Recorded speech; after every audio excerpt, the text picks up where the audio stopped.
क्या हाल चाल है? अरे बनाइए, बताइए ना। हो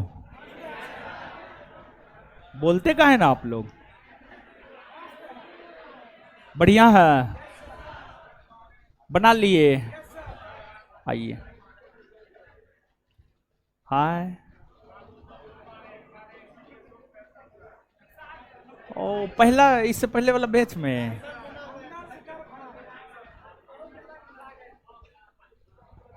आइए। डर जरूरी है, समझे? डर जरूरी। जीवन में अगर डर नहीं होगा ना, मेहनत नहीं कीजिएगा, मेहनत नहीं कीजिएगा। कभी कभी पता है, हम अपने विषय में बताते हैं, कभी कभी जब कोचिंग बंद रहता है तो बहुत बुरा बुरा ख्याल मन में आता है। तो एक डर होता है, अंदर से एक डर होता है, लेकिन फिर सोचने का नजरिया है, सोचने का तरीका है मेरे पास, और मेहनत करने का तो कुव्वत है ये है, समझे? तो फिर उसको पॉजिटिव वे में तब्दील कर लेते हैं। और कभी कभी कोचिंग बंद रहता है, सोचते सोचते सोचते सोचते पता चला 4 बज गया सुबह, समझे? तो डर जरूरी है। डर ही आपको मेहनत करवाता है, डर मेहनत करवाता है, और वही मेहनत आपको सफलता के पायदान तक लेकर जाता है। तो डर एकदम जरूरी है, समझे? आइए, किस वायसराय ने भारत को राष्ट्र मानने से इनकार कर दिया एवं कांग्रेस को मन के उद्गार निकालने वाली संस्था की संज्ञा दी? Lord Ripon, Lord Dufferin, Lord Curzon और लॉर्ड इरविन। लॉर्ड कर्जन ने, लॉर्ड कर्जन की हम बात करें तो लॉर्ड कर्जन, जिनका शासनकाल 1899 से 1905, इन्होंने ही भारत को राष्ट्र मानने से इनकार कर दिया और कांग्रेस को मन के उद्गार निकालने वाली संस्था की संज्ञा दिया। कर्जन भारत के सभी वायसरायों में, भारत के प्रथम वायसराय लॉर्ड कैनिंग और अंतिम वायसराय लॉर्ड माउंटबेटन, कैनिंग से लेकर माउंटबेटन तक जितने वायसराय बने उन सभी में सबसे अलोकप्रिय वायसराय लॉर्ड कर्जन है। कर्जन ने भारत में कई सारे प्रतिक्रियावादी कार्य किए, जिसमें सबसे प्रमुख है बंगाल का विभाजन। और कांग्रेस को याद करने का सबसे बड़ा रीजन, कर्जन को याद करने का सबसे बड़ा रीजन बंगाल का विभाजन, उनके द्वारा किया गया बंगाल का विभाजन। उन्होंने तो बंगाल का विभाजन किया ही, साथ ही साथ वे भारत को राष्ट्र भी नहीं मानते थे, भारत को राष्ट्र भी नहीं मानते थे, और कांग्रेस को मन के उद्गार निकालने वाली संस्था कहा। और इतना ही नहीं, बल्कि कांग्रेस को लेकर उन्होंने यह भी कहा है कि कांग्रेस की महल भरभरा कर गिरने वाली है और हमारी इच्छा है कि हम कांग्रेस की मृत्यु में उसका साथ दे। यह भी स्टेटमेंट कर्जन का ही है।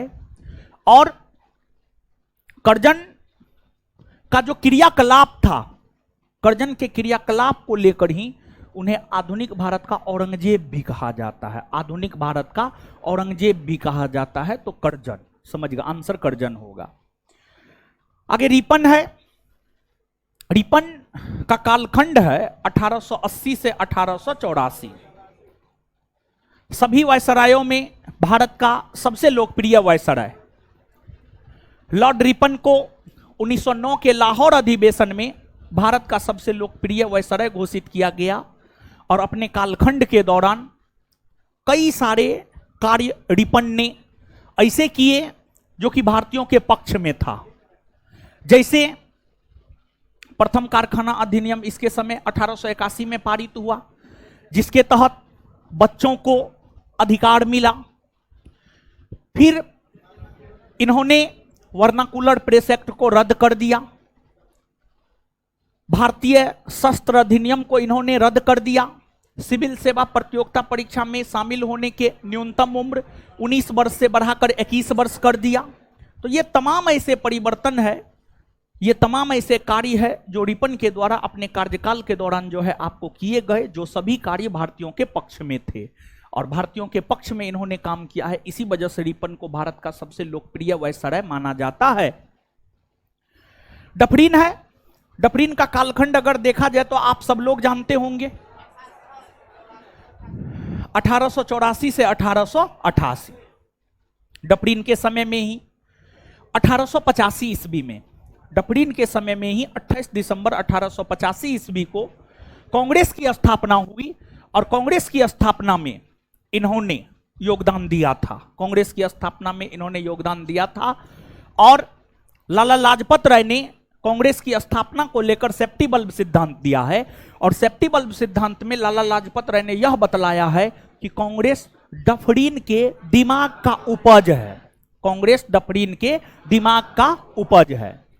डफरिन शुरू में तो कांग्रेस की स्थापना में मदद किया, लेकिन आगे चलकर वर्ष 1887 ईस्वी तथा उसके बाद डफरिन का नजरिया कांग्रेस को लेकर चेंज हो गया और 1887 और 1887 ईस्वी के बाद 1887 ईस्वी और उसके बाद डफरिन का नजरिया चेंज हो गया कांग्रेस को लेकर और इन्होंने कांग्रेस को लेकर यह कहा कि कांग्रेस अल्प जनसंख्या का प्रतिनिधित्व करने वाली संगठन है या कांग्रेस सूक्ष्मदर्शी जनसंख्या यानी कम जनसंख्या का प्रतिनिधित्व करने वाली संगठन है, कम जनसंख्या का प्रतिनिधित्व करने वाली संगठन है।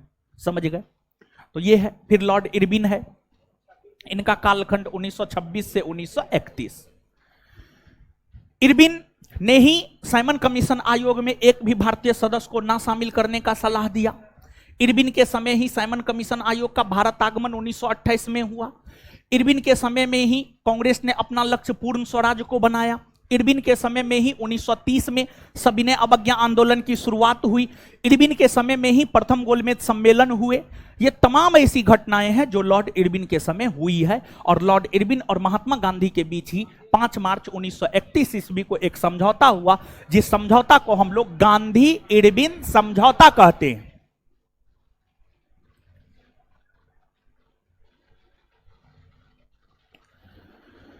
स्वदेशी आंदोलन के मंद होने के बाद आप सब लोग जानते हैं 1905 में जो बंगाल का विभाजन हुआ था, बंगाल विभाजन के खिलाफ ही स्वदेशी आंदोलन 7 अगस्त 1905 से कलकत्ता के टाउन हॉल से शुरू हुआ।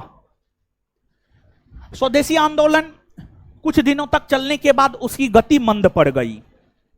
तो स्वदेशी आंदोलन के मंद होने के बाद, मंद मतलब कमजोर होना, मंद मतलब कमजोर होना।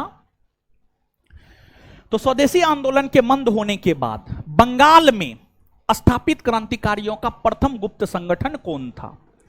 इस क्वेश्चन का कीवर्ड क्या है जानते हैं? इस क्वेश्चन का कीवर्ड है बंगाल और इस कीवर्ड को पकड़ लीजिएगा, आपको आंसर मिल जाएगा। देखिए, इसमें अनुशीलन समिति की स्थापना बंगाल में हुई है, रामोसी कृषक दल की स्थापना महाराष्ट्र में हुई है,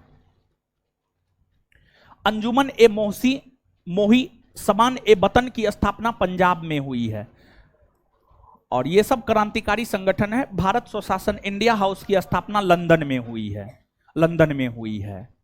तो हमने आपको यह बतलाया है यहां पर कि ये सभी क्रांतिकारी संगठन है और इन सभी क्रांतिकारी संगठनों की स्थापना भारत के अलग अलग राज्यों में हुई है। और क्वेश्चन के कीवर्ड को पकड़िए, क्वेश्चन का कीवर्ड है बंगाल। तो स्वदेशी आंदोलन के मंद पड़ने के कारण बंगाल में स्थापित जो प्रथम गुप्त क्रांतिकारी संगठन है उसका नाम है अनुशीलन समिति, अनुशीलन समिति। अब देखिएगा, भारत स्वशासन या इंडिया हाउस, इसकी स्थापना लंदन में श्यामजी कृष्ण वर्मा के द्वारा किया गया था। इसकी स्थापना लंदन में श्यामजी कृष्ण वर्मा के द्वारा किया गया था। अंजुमन ए मोहिसबान ए वतन, इसकी स्थापना पंजाब में भगत सिंह के चाचा अजीत सिंह के द्वारा किया गया था। भगत सिंह के चाचा अजीत सिंह के द्वारा किया गया था। और भगत सिंह के चाचा, पिताजी, ये सब लोग भारत के राष्ट्रीय आंदोलन से जुड़े हुए थे, भारत के राष्ट्रीय आंदोलन से जुड़े हुए थे। तो भगत सिंह में जो देश प्रेम की भावना का विकास हुआ है, भगत सिंह में जो देश प्रेम की भावना का विकास हुआ है, वह हुआ है परिवार से, उनके अपने परिवार से, समझ गए। और भगत सिंह जब युवा हो रहे थे तो उनके परिवार को उनके विवाह की बड़ी चिंता रहती थी, समझ गए। तो एक बार उन्होंने अपने पिता के नाम खत लिखा था और उस खत में उन्होंने लिखा कि हमारी कन्या आज़ादी होगी, हमारी कन्या आज़ादी होगी, मतलब हम आज़ादी से विवाह करेंगे, मतलब हम अंग्रेजों को भारत से बाहर करेंगे। उनके कहने का मतलब ये था। उससे पहले ये सब हम सोचने उचने वाले नहीं हैं, समझ गए। और देश के लिए लड़ते हुए शहीद हो गए भगत सिंह। और जो रामोसी कृषक दल है, इसकी स्थापना वासुदेव बलवंत फड़के ने किया था। वासुदेव बलवंत फड़के महाराष्ट्र के थे।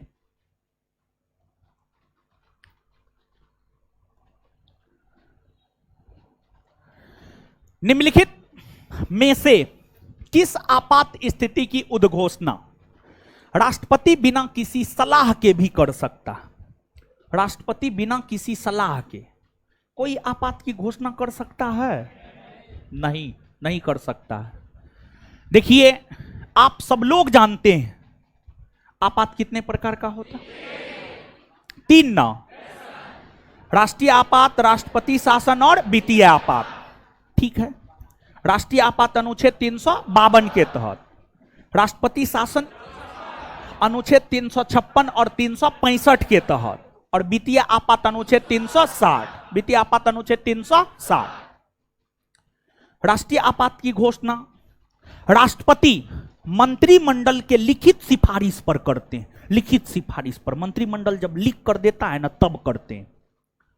और राष्ट्रपति शासन और वित्तीय आपात की घोषणा राष्ट्रपति ही करते हैं, मंत्रिमंडल के सलाह से करते हैं, मंत्रिमंडल के सलाह से करते हैं। बिना मंत्रिमंडल के सलाह के राष्ट्रपति शासन और वित्तीय आपात भी लागू नहीं हो सकता है। तो गौर से सुनिएगा एक बार फिर से। राष्ट्रीय आपात की घोषणा, राष्ट्रीय आपात की उद्घोषणा राष्ट्रपति मंत्रिमंडल के लिखित सिफारिश से करते हैं। राष्ट्रपति शासन और वित्तीय आपात की घोषणा राष्ट्रपति मंत्रिमंडल के सलाह से करते हैं, समझ गए। तो कोई भी आपात की उद्घोषणा राष्ट्रपति अपनी मर्जी से नहीं कर सकते, अपनी मर्जी से नहीं कर सकते। या तो मंत्रिमंडल का लिखित सिफारिश होगा या सलाह होगा। तो आंसर क्या हो जाएगा? इनमें से कोई नहीं।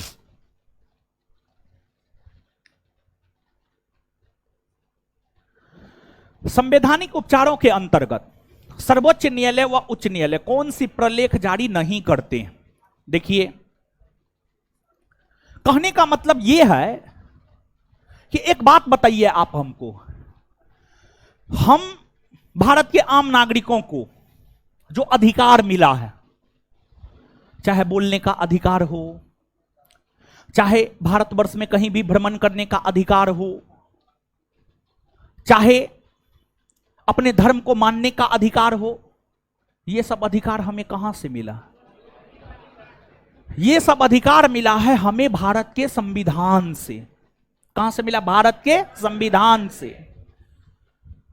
तो प्रश्न के अर्थ को समझिएगा। संवैधानिक उपचारों के अंतर्गत मतलब इसका यह है कि संविधान ने जो अधिकार दिया है, अगर उसका हनन होता है तो उसके उपचार सर्वोच्च न्यायालय और उच्च न्यायालय के द्वारा किए जाते हैं।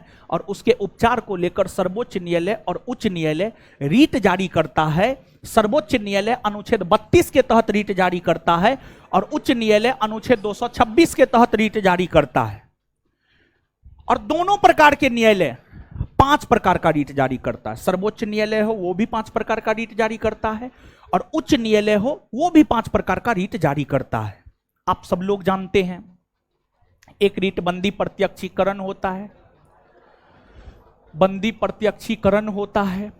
दूसरा रीट की अगर हम बात करें तो दूसरा होता है परमादेश, दूसरा होता है परमादेश। तीसरा होता है अधिकार परीक्षा लेख, अधिकार परीक्षा लेख। और चौथा होता है प्रतिषेध, चौथा होता है प्रतिषेध। और पांचवा होता है उत्प्रेषण, पांचवा होता है उत्प्रेषण, उत्प्रेषण। बंदी प्रत्यक्षीकरण का शाब्दिक अर्थ होता है सशरीर प्रस्तुत करना, सशरीर प्रस्तुत करना।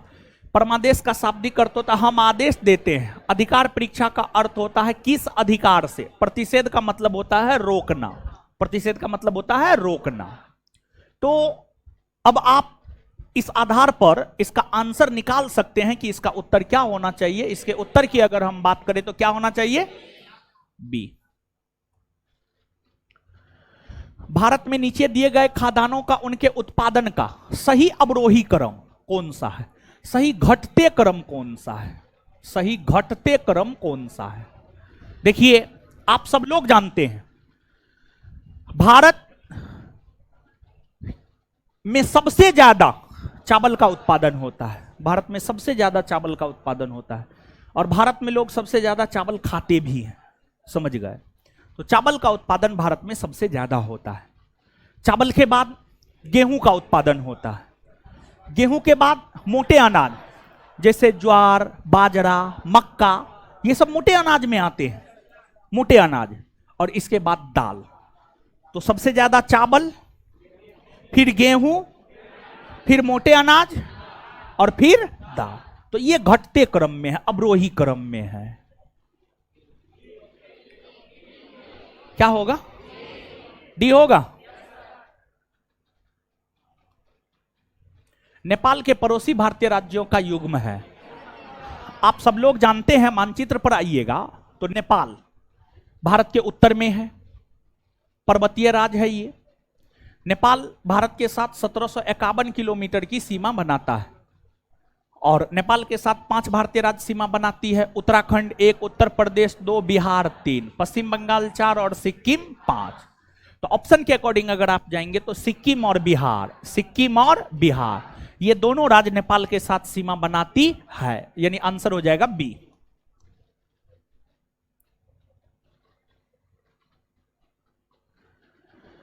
निम्न कथनों में से कौन सा एक सही है। 4 स्टेटमेंट है, 4 स्टेटमेंट में से एक स्टेटमेंट सही है। जो सही स्टेटमेंट है उसी को जो है वही इसका उत्तर होगा। तो पहला, केवल राज्यसभा में ही ना कि लोकसभा में मनोनीत सदस्य हो सकते हैं। सही है या गलत है? गलत है, है?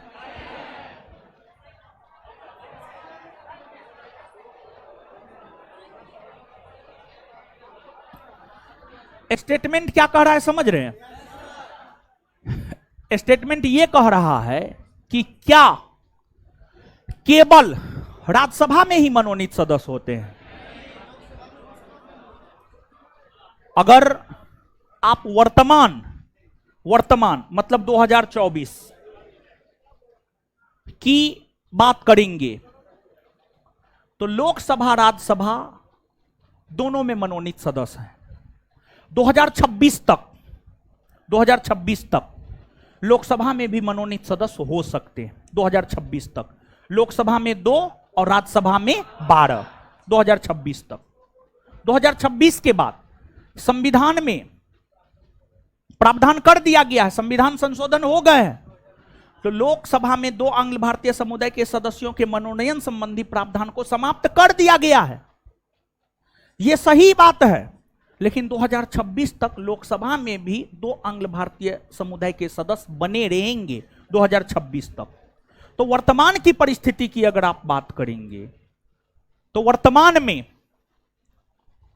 राज्यसभा में तो मनोनीत सदस्य है ही, राज्यसभा के साथ साथ लोकसभा में भी हो सकते हैं 2026 तक। 2026 के बाद फिर ये खत्म हो जाएगा, समझ गए। तो ये स्टेटमेंट कर रहा है केवल राज्यसभा में ही मनोनीत सदस्य, नहीं, लोकसभा और राज्यसभा दोनों में है वर्तमान परिस्थिति के अनुसार। और इस अनुसार वर्तमान सिचुएशन के अनुसार अगर आप जाएंगे तो इस स्टेटमेंट को आपको गलत मानना पड़ेगा, क्योंकि ये स्टेटमेंट कह रहा है सिर्फ राज्यसभा में मनोनीत सदस्य है, जबकि वर्तमान में लोकसभा राज्यसभा दोनों में मनोनीत सदस्य है। वर्तमान सिचुएशन के अनुसार ये स्टेटमेंट गलत है। गौर कीजिएगा, इसमें हम वर्तमान शब्द जोड़े हैं, इस पे गौर करना है, तब आपको कंफ्यूजन नहीं होगा। राज्यसभा में आंग्ल भारतीय समुदाय के 2 सदस्यों को मनोनीत करने का संविधान में प्रावधान है ना। लोकसभा में ना 2 आंग्ल भारतीय समुदाय के सदस्यों को मनोनीत करने का प्रावधान है, तो ये भी गलत है। किसी मनोनीत सदस्य की मंत्री पद के लिए नियुक्ति पर संविधानीय वर्जना नहीं है। सही है, सही है। वर्जना का मतलब होता है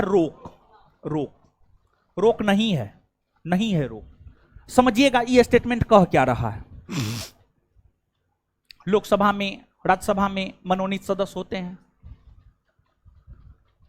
तो पहली बात आप ये समझिए, क्या जो मनोनीत सदस्य होते हैं लोकसभा और राज्यसभा के, क्या वो मंत्री नहीं बन सकते हैं?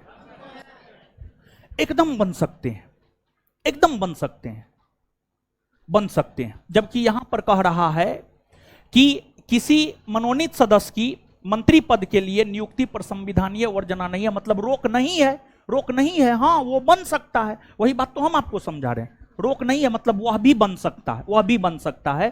तो मनोनीत सदस्य भी मंत्री बन सकते हैं। मनोनीत सदस्य के मंत्री पद को लेकर के संवैधानिक वर्जना नहीं है, मतलब संविधान मौन है इस बात को लेकर। गौर फरमाइएगा आप इस बात पे, संविधान मौन है इस बात को लेकर। संविधान में यह नहीं है कि वो नहीं ही बनेगा, और यह भी नहीं है कि बनेगा ही। संविधान मौन है, लेकिन मान करके चला जाता है मनोनीत सदस्य भी मंत्री बन सकते हैं। मनोनीत सदस्य भी मंत्री बन सकते हैं, मतलब संवैधानिक वर्जना नहीं है, मतलब वो भी बन सकता है। संवैधानिक वर्जना नहीं है मतलब वो भी बन सकता है। सही है, सही वही चुनना था, आंसर सी हो जाएगा डी। मनोनीत सदस्य राष्ट्रपति तथा उपराष्ट्रपति के चुनाव में मत दे सकता है, गलत है। मनोनीत सदस्य उपराष्ट्रपति के चुनाव में तो मतदान कर सकता, लेकिन राष्ट्रपति के चुनाव में मतदान नहीं कर सकता। 1756 ईस्वी में कलकत्ता पर नवाब सिराजुद्दौला द्वारा आक्रमण किए जाने का तत्कालिक कारण निम्नलिखित में से कौन सा एक था? देखिए, बंगाल का नवाब सिराजुद्दौला 1756 में बना, और बंगाल के नवाब के पद पर सिराजुद्दौला 1756 से 1757 तक रहे। सिराजुद्दौला से पहले बंगाल का नवाब बना था अलीवर्दी खां। सिराजुद्दौला से पहले बंगाल का नवाब बना था अलीवर्दी खां, और अलीवर्दी खां का कालखंड है 1740 से 1756। 1740 से 1756 अलीवर्दी खां के समय अंग्रेजों ने कलकत्ता का किलाबंदी करना शुरू किया। तो अलीवर्दी खां के समय जब अंग्रेजों ने कलकत्ता का किलाबंदी करना शुरू किया, तो अलीवर्दी खां ने अंग्रेजों को कलकत्ता का किलाबंदी करने से मना किया, और अलीवर्दी खां ने अंग्रेजों को यह कहा कि आप व्यापारी हैं, आपको किस बात का डर है, आप किलाबंदी मत कीजिए, आपको अगर किसी से डर है तो हम हैं। और अलीवर्दी खां काफी शक्तिशाली थे, योग्य थे, दूरदर्शी थे, तो अलीवर्दी खां की बातों को अंग्रेजों ने माना और कलकत्ता का किलाबंदी करना बंद कर दिया। लेकिन 1756 में अलीवर्दी खां के निधन होने के बाद जब नवाब सिराजुद्दौला बना, तो सिराजुद्दौला के नवाब बनने का विरोध उसकी मौसी और उसका मौसेरा भाई किया, और उसकी मौसी घसीटी बेगम और मौसेरा भाई साकेत जंग अंग्रेजों के पास सिराजुद्दौला के खिलाफ मदद मांगने के लिए गया। इससे अंग्रेजों को यह मालूम हुआ कि नवाब सिराजुद्दौला के परिवार में आपसी एकता की कमी है, और उसी आपसी एकता की कमी का फायदा अंग्रेजों ने उठाया, और अंग्रेजों ने सिराजुद्दौला के समय कलकत्ता का किलाबंदी करना शुरू कर दिया। और अंग्रेजों ने सिराजुद्दौला के समय जब कलकत्ता का किलाबंदी करना शुरू कर दिया तो सिराजुद्दौला को जानकारी मिली, तो सिराजुद्दौला अपने दल बल के साथ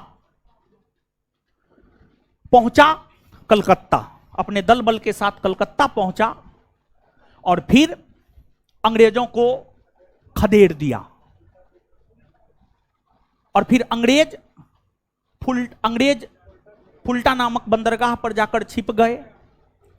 और इस अभियान के क्रम में ही सिराजुद्दौला ने 20 जून 1756 को 146 अंग्रेजों को एक छोटे से कालकोठरी में बंद किया। और जब अगली सुबह उस कालकोठरी को खोला तो 146 में से मात्र 23 लोग जीवित थे। इसी घटना को इतिहास में ब्लैक हॉल त्रासदी कहते हैं। और ब्लैक हॉल त्रासदी के कारण ही मद्रास स्थित कंपनी के मुख्यालय से सेना रॉबर्ट क्लाइव के नेतृत्व में बंगाल पहुंची। और फिर अंग्रेजी ईस्ट इंडिया कंपनी और बंगाल के नवाब सिराजुद्दौला के बीच फरवरी 1757 में अलीनगर की संधि हुई। और उस अलीनगर की संधि के तहत नवाब सिराजुद्दौला ने अंग्रेजों को कलकत्ता का किलाबंदी करने का अधिकार दिया। और फिर इतना मात्र से अंग्रेजी ईस्ट इंडिया कंपनी मानने वाला नहीं था। और फिर आगे चलकर अंग्रेजी ईस्ट इंडिया कंपनी और नवाब सिराजुद्दौला के बीच पलासी का युद्ध हुआ। उस युद्ध में नवाब सिराजुद्दौला की हार हुई और उनकी हत्या कर दी गई। और उसी युद्ध को जीतकर अंग्रेजों ने भारत में अपनी राजनीतिक प्रभुसत्ता को स्थापित किया। तो कहने का मतलब यह है कि 1756 में कलकत्ता पर नवाब सिराजुद्दौला द्वारा आक्रमण किए जाने का तत्कालिक कारण था अंग्रेजों द्वारा कलकत्ता का किलाबंदी किया जाना। अंग्रेजों ने जो कलकत्ता का किलाबंदी करना शुरू कर दिया था, इसी वजह से नवाब सिराजुद्दौला ने कलकत्ता पर आक्रमण किया।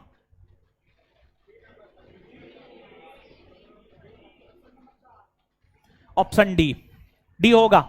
अब यहां पर अगर आप पूरे लेक्चर को सुने हैं तो ध्यान से जवाब दीजिएगा। 2 क्वेश्चन पूछ रहे हैं और परीक्षा के लिहाज से काफी महत्वपूर्ण क्वेश्चन है। 3 क्वेश्चन पूछ रहे हैं, सॉरी 3 क्वेश्चन पूछ रहे हैं और परीक्षा के लिए नहीं 4 गो पूछ रहे हैं, 4 गो पूछ रहे हैं, जिसमें एगो पूछा है, एगो बिहार एसआई पूछा है, एगो बिहार एसआई पूछा है, 3 गो और पूछ रहे हैं। बताइए, बंगाल के किस नवाब ने अंग्रेजों को कलकत्ता का किलाबंदी करने से मना कर दिया? अली वर्दी खान। बंगाल के किस नवाब ने अंग्रेजों को कलकत्ता का किलाबंदी करने का अधिकार दिया? नवाब सिराजुद्दौला। नवाब सिराजुद्दौला ने किस संधि के तहत अंग्रेजों को कलकत्ता का किलाबंदी करने का अधिकार दिया? अलीनगर की। ये 3 क्वेश्चन हो गया। ये जो प्रश्न है ये बिहार एसआई का पूछा हुआ है। अलीनगर की संधि किसके किसके बीच हुआ है? बंगाल के नवाब सिराजुद्दौला और अंग्रेजी ईस्ट इंडिया कंपनी। बंगाल के नवाब सिराजुद्दौला और अंग्रेजी ईस्ट इंडिया कंपनी। ये आपके बिहार एसआई का पूछा हुआ क्वेश्चन।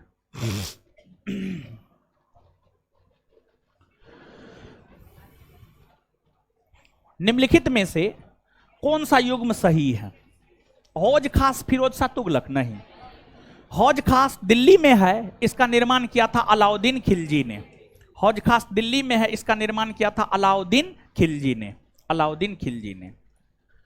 कुतुब मीनार मोहम्मद बिन तुगलक नहीं। कुतुब मीनार भी दिल्ली में है, इसकी नींव ऐबक ने रखी थी और इसके निर्माण कार्य को पूरा किया था इल्तुतमिश ने। सिरी फोर्ट मतलब सिरी का किला अलाउद्दीन खिलजी। हाँ, सिरी का किला दिल्ली में है और सिरी के किले का निर्माण जो है अलाउद्दीन खिलजी ने किया था। फिरोज शाह कोटला इल्तुतमिश नहीं। फिरोज शाह कोटला दुर्ग दिल्ली में है और इसका निर्माण किया था आपको फिरोज शाह तुगलक ने। फिरोज शाह तुगलक ने।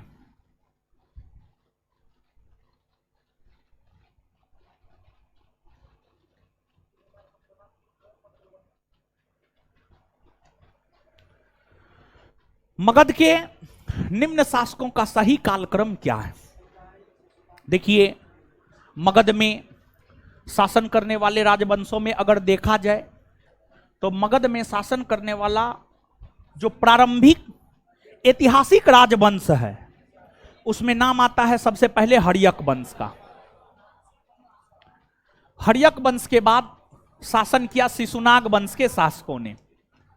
शिशुनाग वंश के शासकों ने शिशुनाग वंश के बाद शासन किया था नंद वंश के शासकों ने। नंद वंश के बाद शासन किया मौर्य वंश के शासकों ने। मौर्य वंश के बाद शुंग, शुंग के बाद कण्व, कण्व के बाद सातवाहन, सातवाहन के बाद कुषाण, कुषाण के बाद गुप्त, गुप्त के बाद वर्धन। मगध में शासन करने वाले राजवंशों का जो क्रम है हर्यक, शिशुनाग, नंद, मौर्य, शुंग, कण्व, सातवाहन, कुषाण, गुप्त, वर्धन, मगध में शासन करने वाले राजवंशों का क्रम। इन शासकों में अगर देखा जाए तो उदाइन, कालाशोक, घनानंद, शिशुनाग।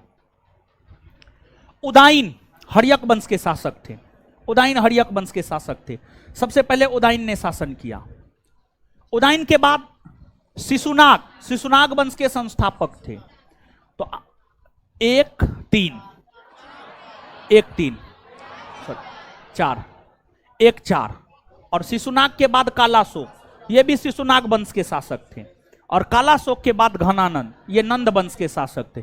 1 4 2 3 आंसर हो जाएगा 1 4 2 और 3।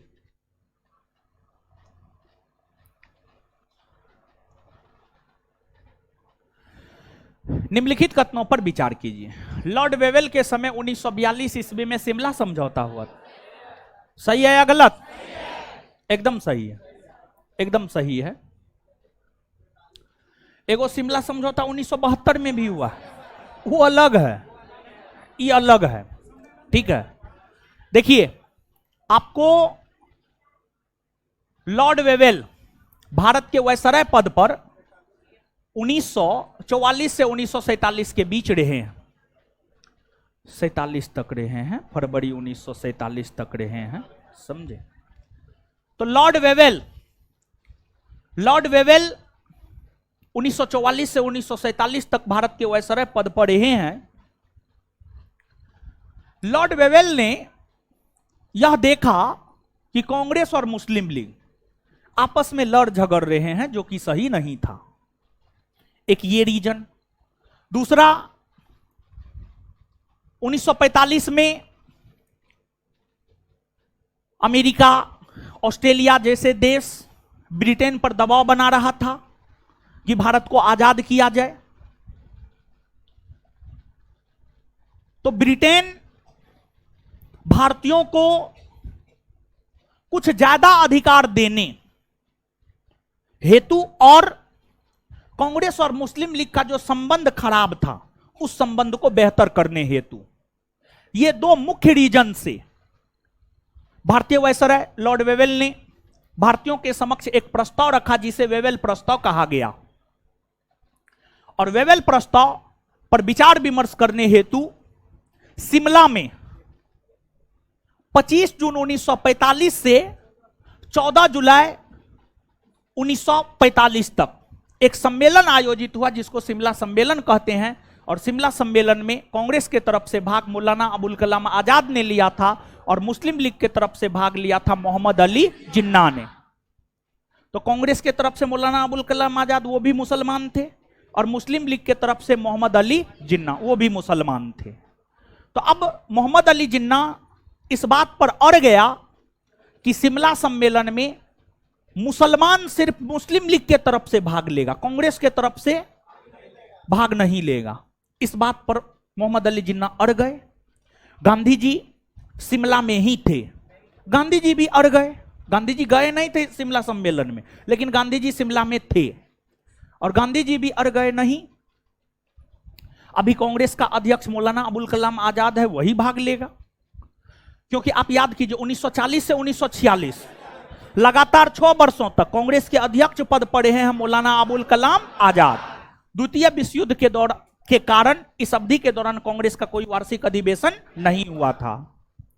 तो गांधी जी भी अड़ गए, अर्थात कांग्रेस भी अड़ गया, मुस्लिम लीग भी अड़ गया और फाइनली लॉर्ड वेवेल को जो है उस सम्मेलन को निरस्त घोषित करना पड़ा। उसका कोई परिणाम नहीं निकला, लेकिन लॉर्ड वेवेल के समय बेबेल प्रस्ताव पर विचार विमर्श करने के लिए शिमला सम्मेलन आयोजित हुआ था। सही है। लॉर्ड लिनलिथगो के कार्यकाल में 8 अगस्त 1940 को अगस्त प्रस्ताव रखा गया था। सही है। आप सब लोग जानते हैं जो लॉर्ड लिनलिथगो है, इनका कालखंड है 1936 से 1943।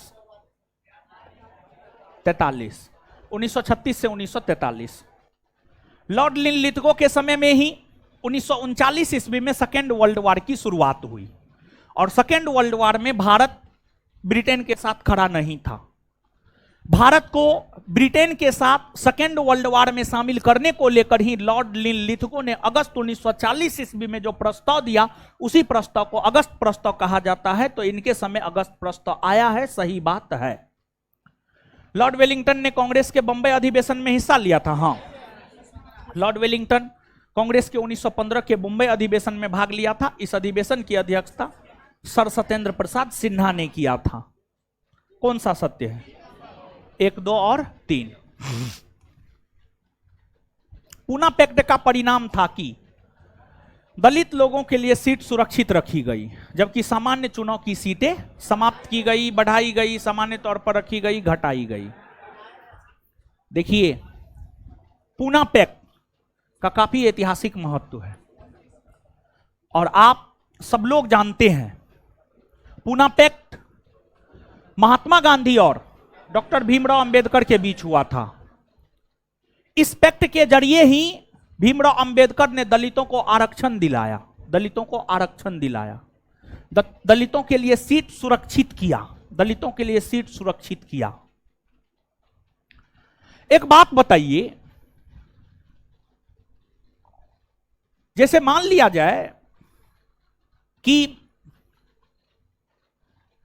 हमारे पास 200 रुपया है और 2 विद्यार्थी के बीच बांटना है, दोनों को 100-100 देंगे।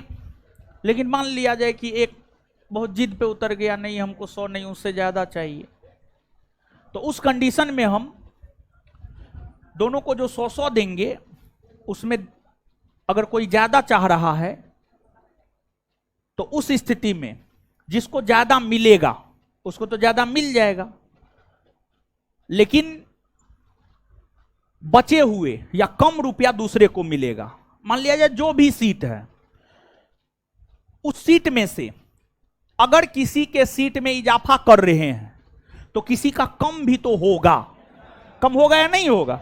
निश्चित तौर पर कम होगा। तो अब जनरल के लिए जो सीट था, जनरल के सीट को काट कर ही दलितों को दिया गया, तो स्वाभाविक सी बात है जनरल का सीट कम होगा और दलितों का सीट बढ़ेगा। तो सामान्य वर्ग के लोगों का सीट जो है कम हुआ।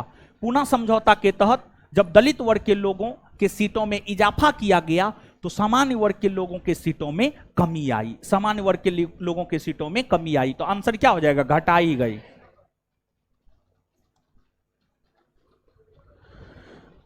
निम्न कथनों पर विचार कीजिए। पहला, 42वां संविधान संशोधन 1976 द्वारा भारतीय नागरिकों के लिए 10 मूल कर्तव्य संविधान में जोड़ा गया। सही है या गलत? एकदम सही है। भारत के मूल संविधान में जो है आपको मौलिक कर्तव्य नहीं था। सरदार स्वर्ण सिंह कमेटी के अनुशंसा पर 42वां संविधान संशोधन के तहत मूल कर्तव्य को शामिल किया गया और शुरू में 10 मूल कर्तव्य था, बाद में 86वां संविधान संशोधन के तहत 11वां मौलिक कर्तव्य जोड़ा गया। तो 86वां संविधान संशोधन द्वारा 11वां मूल कर्तव्य संविधान में जोड़ा गया। हाँ, देखिए सुनिए ना, आया था 86वां संविधान संशोधन हुआ। जैसे एक एग्जांपल सुनिए, सिटीजनशिप अमेंडमेंट एक्ट को भारत की संसद ने पारित किया 2019 में और यह लागू हुआ 2024 में, 2024 में, मार्च 2024 में। तो वही बात है, 86वां संविधान संशोधन आया 2001 में और लागू हुआ 2002 में। तो 2001 2002 दोनों के साथ आप जा सकते हैं। लेकिन हाँ, यहां पर ध्यान रखना है क्योंकि इस प्रकार के प्रश्न पूछे गए हैं। एक एग्जांपल हम दे रहे हैं आपको रेलवे का पूछा हुआ क्वेश्चन है, रेलवे का पूछा हुआ क्वेश्चन है और थोड़ा सा ध्यान से सुनिएगा, स्पष्ट होगा। जैसे आप सब लोग जानते हैं, शुरू में भारत में मतदान की आयु हुआ करता था 21 वर्ष। 21 वर्ष 61वां संविधान संशोधन के तहत मतदान की आयु को 21 वर्ष से घटाकर 18 वर्ष किया गया। 61वां संविधान संशोधन को भारत की संसद ने पारित किया 1988 में। 1988 में, और यह लागू हुआ 1989 में। 1989 में। तो 61वां संविधान संशोधन को भारत की संसद ने पारित किया 1988 में और यह लागू हुआ 1989 में। तो अब देखिए रेलवे क्या पूछा था। रेलवे यह पूछा, 61वां संविधान संशोधन अधिनियम को भारत की संसद ने पारित कब किया था? ऑप्शन में 88 भी था, 89 भी था। आंसर होता 1988। आंसर होता 1988। स्टूडेंट मार के आया था 1989। तो फिर जब बोर्ड आंसर दिया तो उसमें जो है 1988 आंसर था बोर्ड का। तो लड़का हमारे पास लेकर के आया था क्वेश्चन, तो हम उसको बोले कि नहीं 1988 ही होगा। क्वेश्चन को आप समझिए, क्वेश्चन को आप समझिए, पारित कब हुआ ये पूछा जा रहा है। तो वो बोला कि हर बुक में तो सर यही है, 61वां संविधान संशोधन 1989 के तहत मतदान की आयु 21 वर्ष से घटाकर 18 वर्ष किया गया। सही है वो, सही है वो, लेकिन क्वेश्चन के लैंग्वेज पर आप जाइए। संसद कब पारित किया? जैसे अभी सिटीजनशिप अमेंडमेंट एक्ट को लेकर अगर ये पूछ दे कि सिटीजनशिप अमेंडमेंट एक्ट पारित कब हुआ, 2019 के साथ आपको जाना होगा। अगर ये पूछे लागू कब हुआ, तो 2024 के साथ आपको जाना होगा। तो क्वेश्चन के लैंग्वेज पर ध्यान देना है, क्वेश्चन के लैंग्वेज पर ध्यान देना। बात समझ पाए हैं? तो 86वां संविधान संशोधन हुआ है 2001 में, यह बात सत्य है, और यह लागू हुआ है 2002 में। समझे? तो 2001 2002 दोनों के साथ जा सकते हैं। यहां पर तो स्टेटमेंट है, तो स्टेटमेंट है, इसी वजह से दोनों के साथ आप जा सकते हैं और सही मान सकते हैं। 86वां संविधान संशोधन के तहत 11वां मौलिक कर्तव्य जोड़ा गया है, और 11वां मौलिक कर्तव्य यही है, माता पिता या संरक्षक का यह कर्तव्य होगा कि वह 6 से 14 आयु वर्ग के बच्चों को शिक्षा प्राथमिक स्तर पर निश्चित तौर पर उपलब्ध करवाएं। समझ गए? तो दोनों सही है।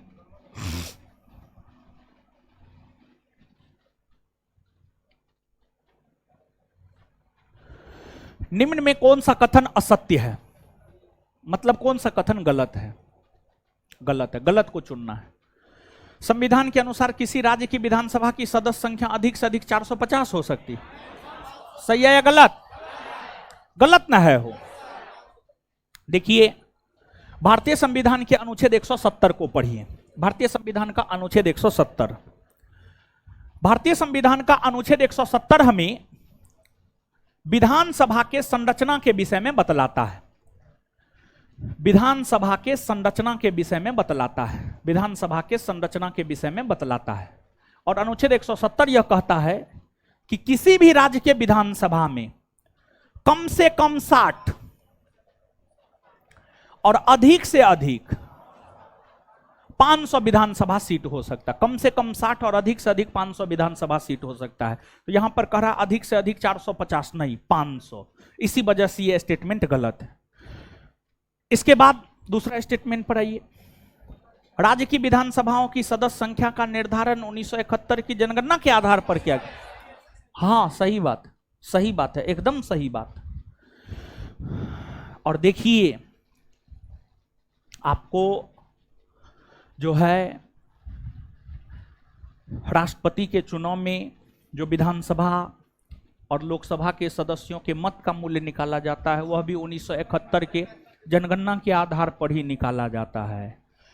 और अभी जो लोकसभा विधानसभा सब में सीट है, वो सब 1971 के जनगणना के आधार पर ही निर्धारित है। लेकिन आगे आने वाले दिनों में मोदी जी करेंगे और मोदी जी नहीं करेंगे तो मोदी जी के बाद जो भी प्रधानमंत्री बनेंगे वो करेंगे, लेकिन जरूरी है अब जरूरी है। जरूरी तो 2021 में जनगणना प्रकाशित नहीं हुआ है, सबसे ज्यादा जरूरी तो अभी यही है। पता नहीं मोदी जी क्यों नहीं करवा रहे हैं, लेकिन करवाना चाहिए, समझे, करवाना चाहिए, क्योंकि जनसंख्या एक बहुत बड़ा फैक्टर होता है, समझे। अब मोदी जी नहीं करवा रहे हैं तो ठीक है, समझे, सोचे समझ करके नहीं करवा रहे होंगे। राज्य विधानसभाओं में सबसे अधिक संख्या उत्तर प्रदेश, हाँ 403। उत्तर प्रदेश के बाद दूसरा स्थान पश्चिम बंगाल, हाँ 294। फिर महाराष्ट्र 288, सही है ये भी। पुडुचेरी तथा दिल्ली संघराज क्षेत्र हेतु भी विधानसभा की व्यवस्था की गई है, हाँ हाँ की गई है। आंसर ए, असत्य ए नंबर है। निम्नलिखित में से किसे भारत की झींगा राजधानी कहा जाता है? आंध्र प्रदेश समुद्री तट पर बसा हुआ राज्य है और उसका एक शहर है नेल्लौर, जो कि झींगा मछली के उत्पादन के लिए प्रसिद्ध है, जिस वजह से आंध्र प्रदेश के नेल्लौर जिला को झींगा राजधानी कहा जाता, भारत की झींगा राजधानी कहा जाता है। आंसर हो जाएगा डी।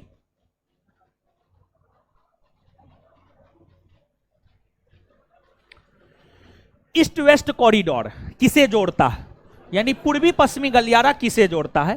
तो आप सब लोग जानते हैं कि भारत में एक ईस्ट वेस्ट कॉरिडोर है और एक नॉर्थ साउथ कॉरिडोर है।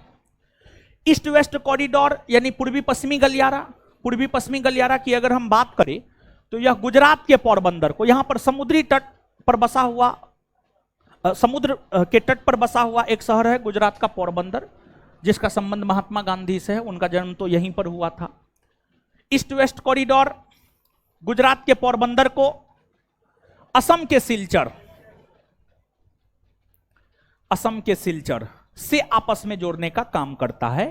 और जो ईस्ट वेस्ट कॉरिडोर है यह 4 लेन और 6 लेन के माध्यम से भारत के पश्चिमी भाग को भारत के पूर्वी भाग से जोड़ने का काम करता है।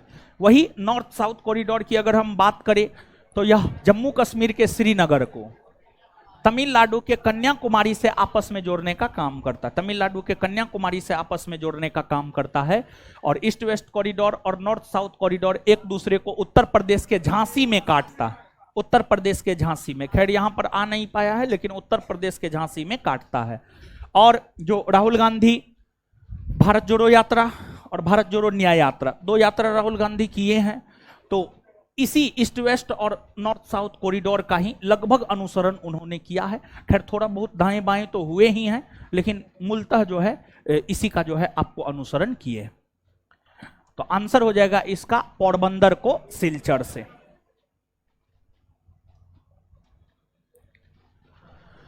निम्नलिखित युग्मों पर विचार कीजिए। रणथंभौर बाघ के लिए प्रसिद्ध है, सही है। रणथंभौर राष्ट्रीय उद्यान राजस्थान में है, बाघ के लिए प्रसिद्ध है, सही है। पेरियार केरल में है, हाथी के लिए प्रसिद्ध है, सही है। मानस असम में है, एक सींग वाला गेंडा के लिए प्रसिद्ध है। मानस असम में है और एक सींग वाला गेंडा के लिए प्रसिद्ध है। गिर गुजरात में है, गेंडा के लिए प्रसिद्ध है, नहीं। गिर गुजरात में है, एशियाई शेर के लिए प्रसिद्ध है, एशियाई शेर, एशियाई शेर। नीचे दिए गए कूट का प्रयोग कर सही उत्तर चुनिए। 1 और 2 बी होगा उत्तर, यही सही सुमेलित है।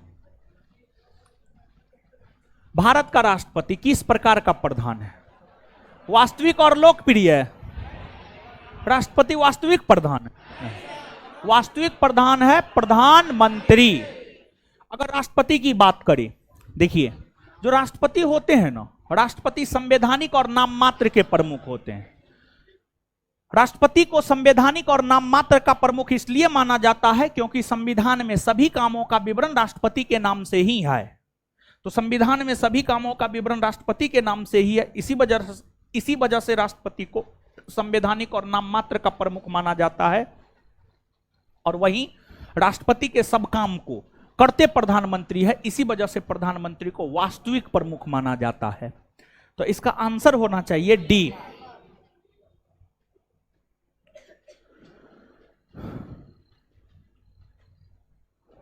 यहां पे कंफ्यूजन हो सकता है राजनीतिक।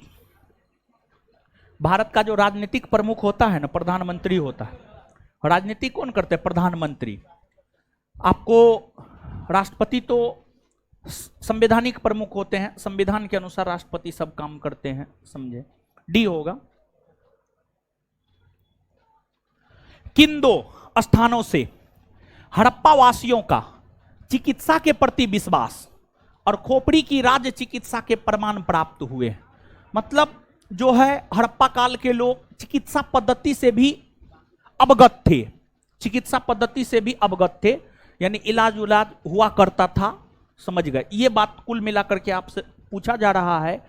तो हड़प्पाई स्थल लोथल और कालीबंगा, हड़प्पाई स्थल लोथल और कालीबंगा के उत्खनन से कुछ ऐसे प्रमाण मिले हैं जो यह बतलाता है कि इस सभ्यता के लोग जो है, इस सभ्यता के लोग जो है चिकित्सीय पद्धति से अवगत थे। आंसर हो जाएगा कालीबंगा और लोथल।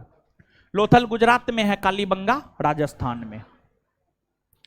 कौन सही सुमेलित नहीं है मतलब कौन गलत है? कौन सही सुमेलित नहीं है मतलब कौन गलत है? अलबरूनी तहकीक हिंद सही है या गलत? एकदम सही है। अलबरूनी महमूद गजनबी के साथ भारत आए थे, उन्होंने किताबुल हिंद की रचना की है। किताबुल हिंद को ही तहकीक हिंद भी कहा जाता है। और यह किताब हमें 11वीं सदी के भारत के सामाजिक, राजनीतिक, आर्थिक विषय में जानकारी देता है। इस किताब को 11वीं सदी का दर्पण भी कहा जाता है।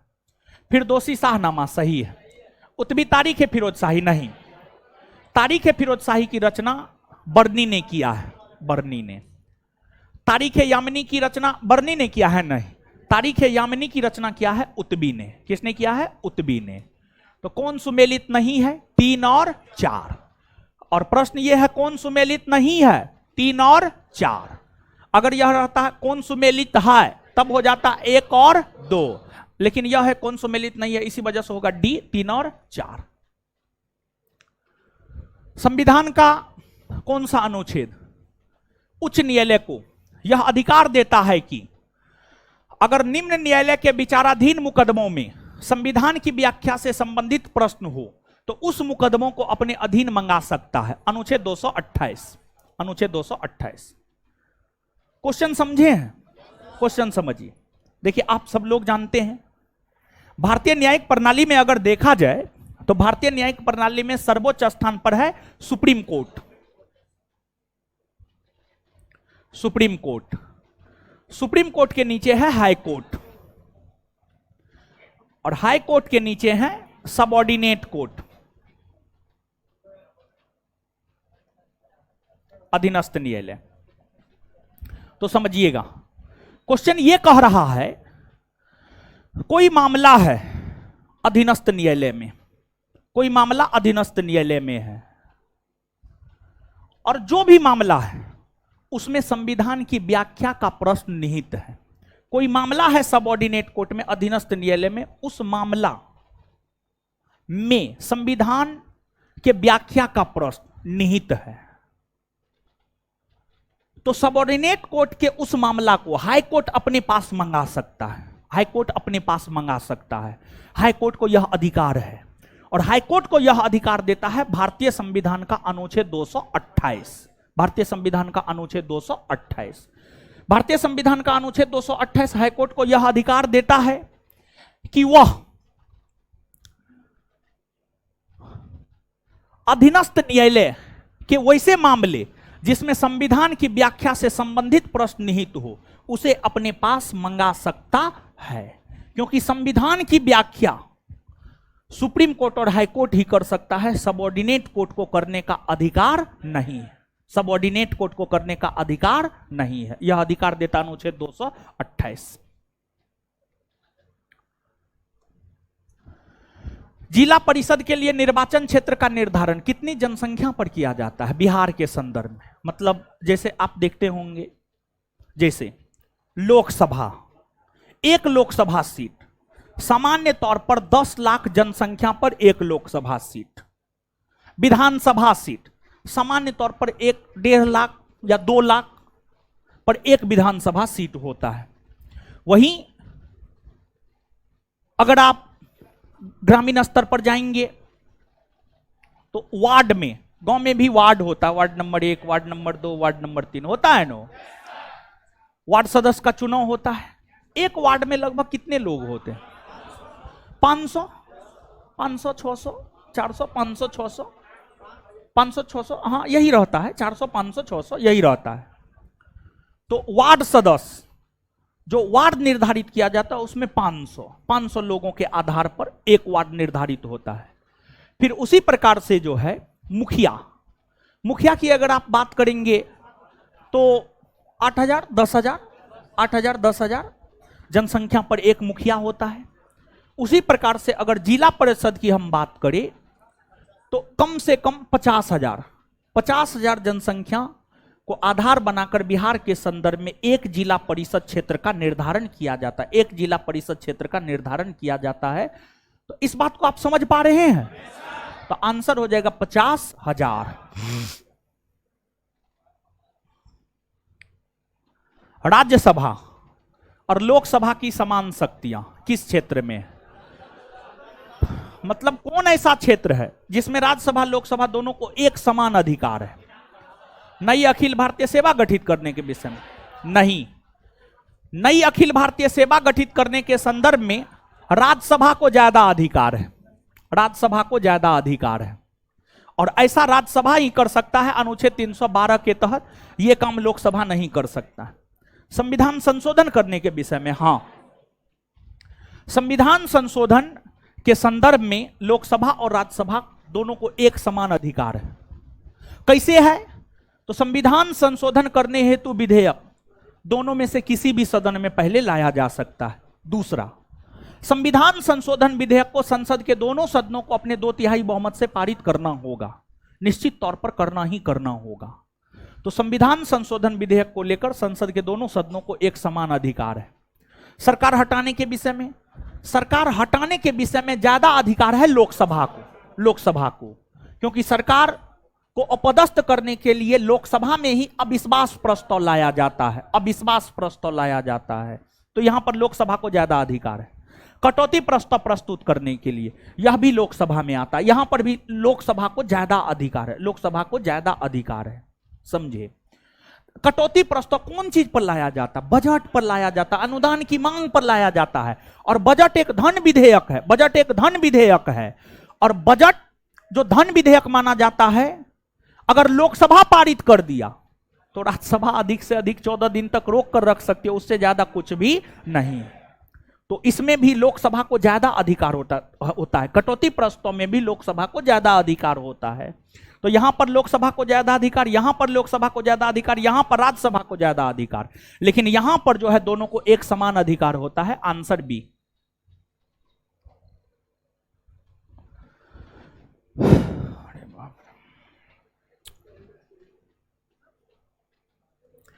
भारत के औद्योगिक विकास के संबंध में निम्न कथनों पर विचार करें। भारत में सूती वस्त्र का पहला कारखाना 1854 में स्थापित किया गया।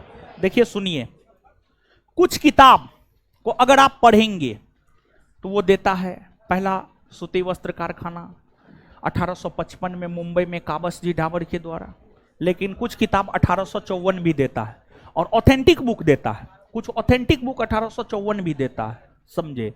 तो अब आपको मानकर क्या चलना है? दोनों आपको मान करके चलना पड़ेगा। समझ गए? सही मानना पड़ेगा। भारत में ऊनी वस्त्र का पहला कारखाना पंजाब के धारीवाल में 1870 में स्थापित किया गया। हाँ। कागज बनाने का पहला कारखाना कोलकाता में लगाया गया। हाँ। आंसर हो जाएगा सब। ये क्वेश्चन गलत है।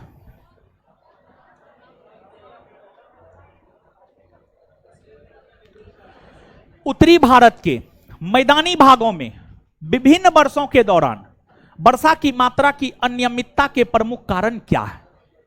उत्तरी भारत के मैदानी भागों में विभिन्न वर्षों के दौरान वर्षा की मात्रा की अनियमितता के मुख्य कारण क्या है?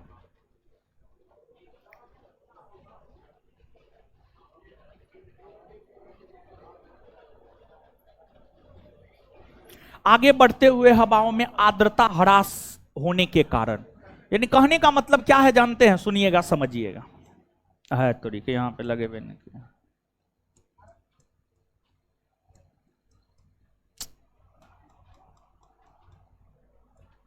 आइए देखते हैं इसे। देखिए कहने का मतलब क्या है समझिएगा। देखिए आप सब लोग जानते हैं भारत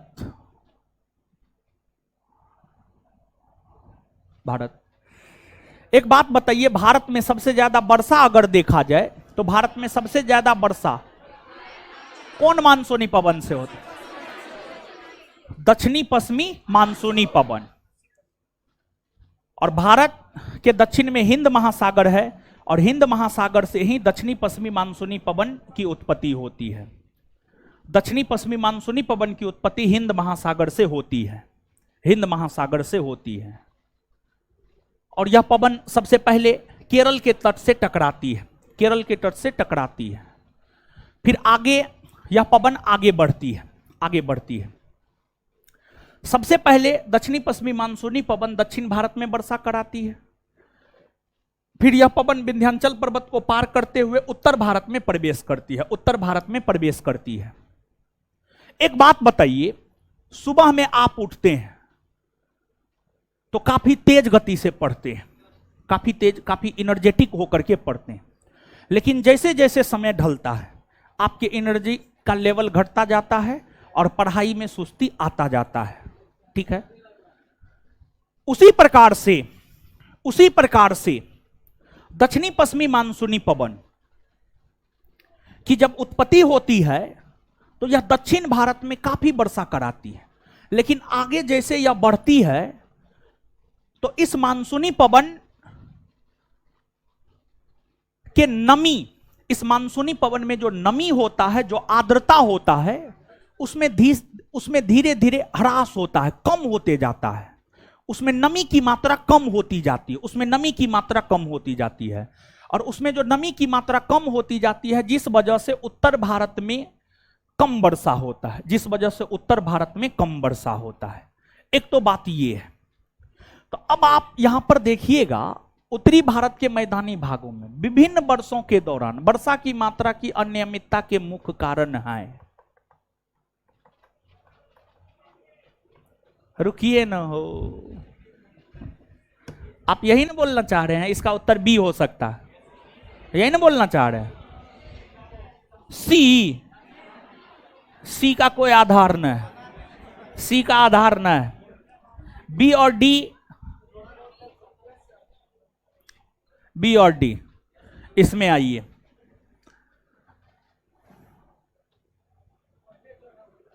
शांत रहिए।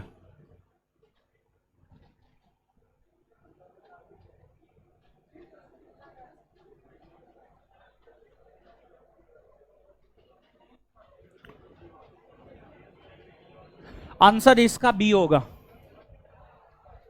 बता रहे हैं बी का है, होगा बी होगा, बी इसका सही उत्तर होगा।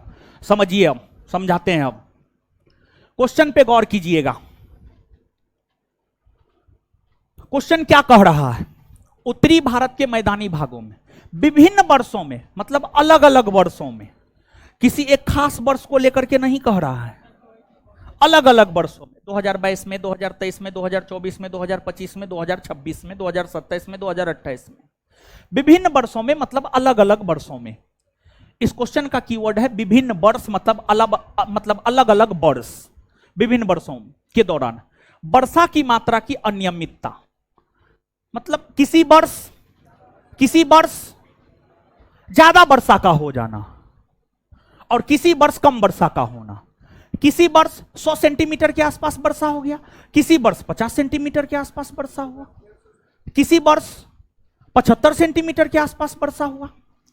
तो देखिए, वर्षा की मात्रा नमी पर निर्भर करता है। अगर दक्षिणी पश्चिमी मानसूनी पवन में नमी अधिक है, वर्षा अधिक होगा। अगर दक्षिणी पश्चिमी मानसूनी पवन में नमी कम है, वर्षा कम होगा। नमी कम है, वर्षा कम होगा। नमी कम है, वर्षा कम होगा। अगर प्रश्न यहां पर यह रहता, गौर कीजिएगा, अगर यहां पर प्रश्न यह रहता कि उत्तरी भारत के मैदानी भागों में वर्षा की मात्रा में कमी का मुख्य कारण है? गौर फरमाइएगा।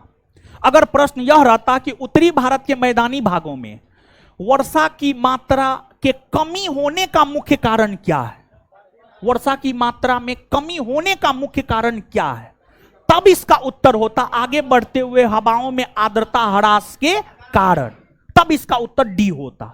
लेकिन यहां पर क्या कह रहा है, गौर फरमाइएगा आप क्वेश्चन पर, विभिन्न वर्षों के दौरान वर्षा की मात्रा में अनियमितता, मतलब कभी ज्यादा वर्षा का होना, कभी कम वर्षा का होना, किसी वर्ष ज्यादा वर्षा का होना, किसी वर्ष कम वर्षा का होना, ऐसा हवाओं में नमी की मात्रा में अनियमितता के कारण होता है।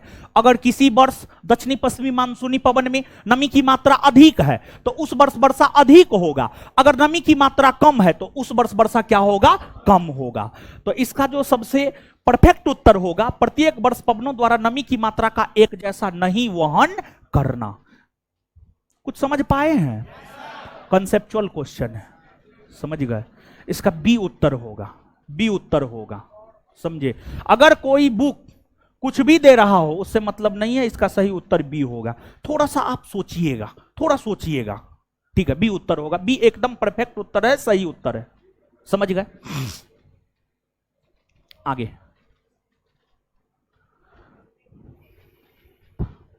दिल्ली में 24 फरवरी 1922 को आयोजित अखिल भारतीय कांग्रेस समिति की बैठक में असहयोग आंदोलन वापस लेने के लिए गांधी जी के विरुद्ध निंदा प्रस्ताव किसने प्रस्तुत किया था? निंदा प्रस्ताव प्रस्तुत किया था doctor Munje. Doctor Munje, doctor Munje. काफी अच्छा प्रश्न है। और देखिए, गांधी जी असहयोग आंदोलन को चौरी चौरा कांड के कारण स्थगित किए थे, क्योंकि चौरी चौरा कांड हिंसक घटना था और गांधी जी के आंदोलन में हिंसा का कोई स्थान नहीं था। इसी वजह से गांधी जी ने असहयोग आंदोलन को स्थगित कर दिया। और जब गांधी जी चौरी चौरा कांड की वजह से असहयोग आंदोलन को स्थगित कर दिया तो उनके खिलाफ निंदा प्रस्ताव लाया गया था डॉक्टर मुंजे के द्वारा, डॉक्टर मुंजे के द्वारा।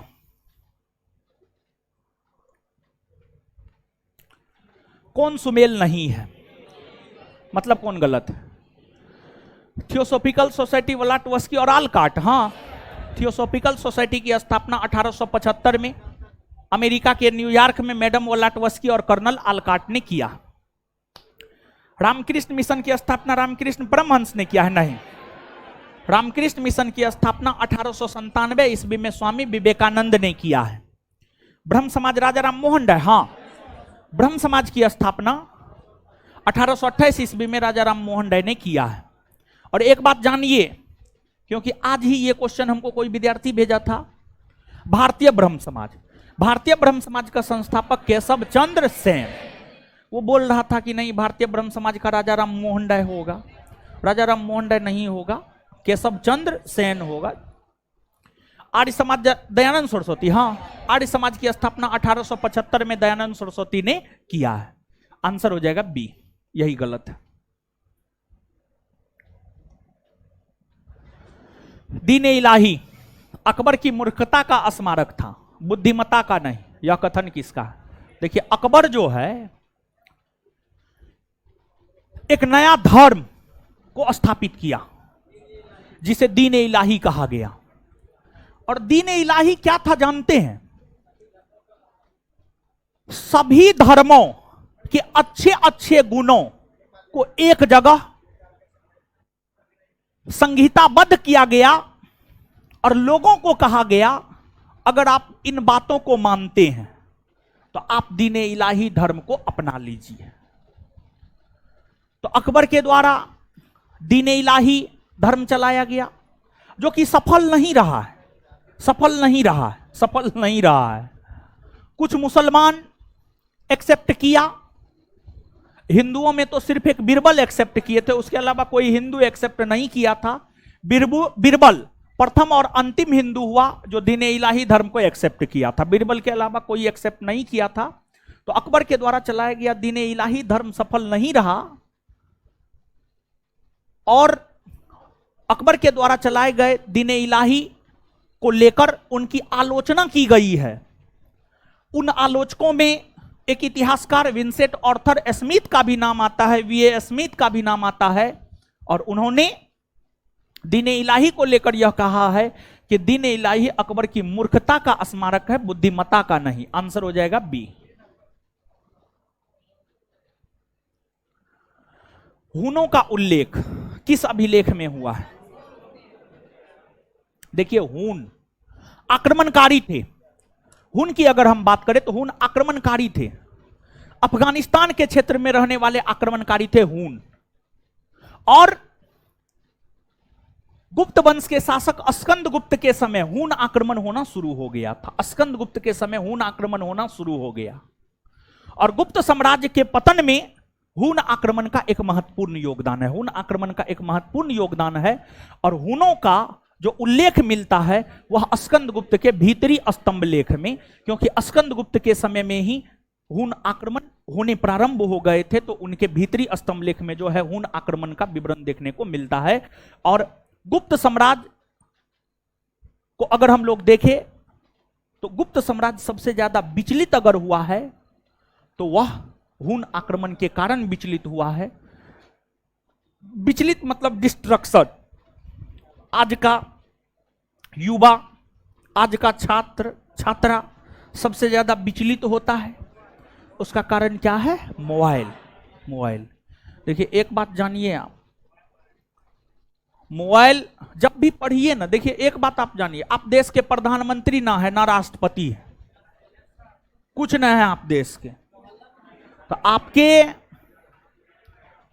3 घंटा 5 घंटा 6 घंटा जितना घंटा आप पढ़ते हैं, 8 घंटा पढ़ते हैं, 24 घंटा में मान लिया जाए आप 8 घंटा पढ़ते हैं, तो 8 घंटा अगर आपका मोबाइल बंद रहेगा उससे कुछ नहीं होगा। लेकिन आप बंद नहीं कीजिएगा, आपको लगेगा पता नहीं धरती पलट जाएगा, समझे? लेकिन धरती उड़ती नहीं पलटता है। और एक बात आप जानिए, पढ़ाई बहुत पवित्र चीज है। अगर आप कंसंट्रेट होकर के पढ़ाई नहीं करेंगे, और आप पढ़ाई कर रहे हैं लेकिन कंसंट्रेट होकर के नहीं कर रहे हैं, वो आपके किसी काम का नहीं है, वो आपको धोखा दे देगा, 100% धोखा देगा वो आपको। लेकिन मोबाइल को साइड करके कंसंट्रेट होकर के पढ़िएगा, वो आपको कभी धोखा नहीं देगा। तो यहां से हम ये बात कहना चाह रहे हैं, जितना घंटा भी आप पढ़ते हैं, 8 घंटा आप पढ़ते हैं, 8 घंटा मोबाइल अपना बंद रखिए। 16 घंटा बाद बाकी टाइम ओपन रखिए ना, लेकिन 8 घंटा मोबाइल आप अपना जरूर बंद रखिए, स्पेशली पढ़ने के टाइम में।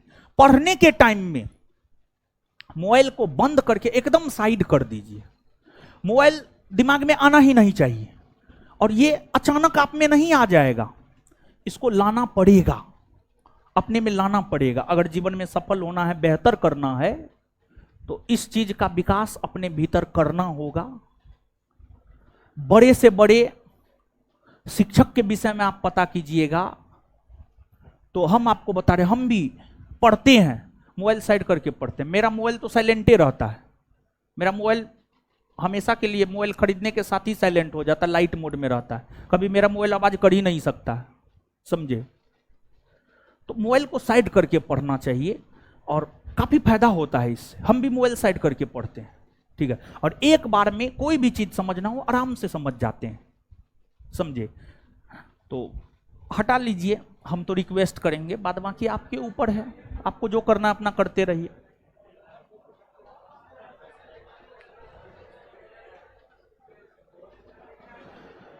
क्या संसद द्वारा पारित किसी धन विधेयक पर राष्ट्रपति अपनी अनुमति देने से इनकार कर सकता है? नहीं, नहीं। क्यों नहीं कर सकता है जानते हैं? क्योंकि धन विधेयक राष्ट्रपति के पूर्व अनुमति से आता है। धन विधेयक लाने से पहले, संसद के सदनों में धन विधेयक लाने से पहले राष्ट्रपति से अनुमति ले ली जाती है, और राष्ट्रपति के अनुमति से ही, राष्ट्रपति के पूर्व अनुमति से धन विधेयक सबसे पहले लोकसभा में आता है। और धन विधेयक को लोकसभा पारित कर दिया तो राज्यसभा में जाता है, राज्यसभा पारित किया तब पर भी ठीक है, नहीं पारित किया तब पर भी ठीक है। अधिक से अधिक धन विधेयक को राज्यसभा 14 दिन तक रोक कर रख सकती है, उससे ज्यादा कुछ नहीं। फिर धन विधेयक राष्ट्रपति के पास जाएगा तो राष्ट्रपति उस पर अनुमति देने के लिए बाध्य है, वह उसे रोक नहीं सकता है क्योंकि वह विधेयक उसके पूर्व अनुमति से लाया गया होता है, नहीं रोक सकता। आंसर होगा नहीं।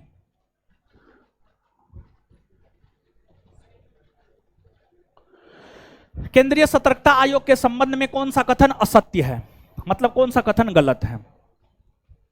केंद्रीय सतर्कता आयोग एक त्रिसदस्यीय निकाय है। हाँ, एगो मुख्य सतर्कता आयुक्त तथा 2 अन्य सतर्कता आयुक्त होते हैं, त्रिसदस्यीय निकाय है, सही बात।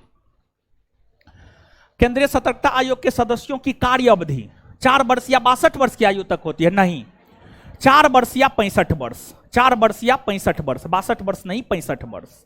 ठीक है, गलत है, गलत को ही चुनना था, मतलब आंसर क्या हो जाएगा? बी। बी। केंद्रीय सतर्कता आयोग के सदस्यों को सर्वोच्च न्यायालय की सिफारिश पर हटाया जाता है। हाँ, केंद्रीय सतर्कता आयोग का मुख्यालय नई दिल्ली में है। हाँ, और भ्रष्टाचार पर अंकुश लगाने को लेकर संथानम समिति के सिफारिश पर 1964 ईस्वी में केंद्रीय सतर्कता आयोग का गठन किया गया है। 1964 ईस्वी में केंद्रीय सतर्कता आयोग का गठन किया गया है। भारत की अंतरराष्ट्रीय सीमा की लंबाई के अनुसार निम्नलिखित देशों को अवरोही क्रम में सजाए, घटते क्रम में सजाए। आप सब लोग जानते हैं भारत सबसे लंबी सीमा बांग्लादेश के साथ बनाता है 4096 किलोमीटर। उसके बाद चीन 3488 किलोमीटर, उसके बाद पाकिस्तान 3323 किलोमीटर, उसके बाद Nepal 1751 kilometre, Nepal 1751 kilometre. 1 2 4 3, answer क्या होगा? ए। स्विट्जरलैंड की सर्वाधिक महत्वपूर्ण पवन कौन है? स्विट्जरलैंड की सर्वाधिक महत्वपूर्ण पवन है फॉन। फॉन, और यह स्विट्जरलैंड में बहने वाली एक गर्म और शुष्क हवा है, गर्म और शुष्क हवा है। शिवाजी और बाजीराव प्रथम के बीच एक उभयनिष्ठ विशेषता थी जिसने युद्धों में उनकी सफलता सुनिश्चित की थी, छापामार युद्ध पद्धति। मराठा साम्राज्य के संस्थापक शिवाजी महाराज और हिंदू पेशवा कहे जाने वाले और विजित पेशवा कहे जाने वाले बाजीराव प्रथम, दोनों में कॉमन अगर कुछ था, उभयनिष्ठ का मतलब कॉमन, दोनों में अगर कॉमन कोई गुण था तो वह छापामार युद्ध नीति का विशेषज्ञ होना। शिवाजी महाराज भी छापामार युद्ध नीति के विशेषज्ञ थे और छापामार युद्ध नीति के विशेषज्ञ होने के कारण ही शिवाजी महाराज ने मुगलों को चुनौती दिया, मुगलों को पराजित किया, मुगलों को पराजित किया। और बाजीराव प्रथम भी छापामार युद्ध नीति के विशेषज्ञ होने के कारण अपने कालखंड 1720 से 1740 के दौरान अनेकों युद्ध लड़े, लगभग सभी युद्ध में उन्हें जीत मिले, सभी युद्ध में उन्हें जीत मिले। बाजीराव प्रथम, समझ गए, छापामार युद्ध नीति के विशेषज्ञ थे। और एक बात जानते हैं, बड़ी अच्छी बात है, शिवाजी महाराज का नाम लेकर लोग भारत को हिंदू राष्ट्र बनाने की बात करते हैं, लेकिन जब शिवाजी महाराज को पढ़िएगा, वो भारत को हिंदू राष्ट्र बनाने के पक्षधर नहीं थे, वो इस बात के पक्षधर थे कि भारत में हिंदू भी रहे, भारत में मुसलमान भी रहे। शिवाजी महाराज इस बात के पक्षधर थे, लेकिन उनका नाम लेकर लोग जो है भारत को हिंदू राष्ट्र बनाने की बात करते हैं, समझ गए।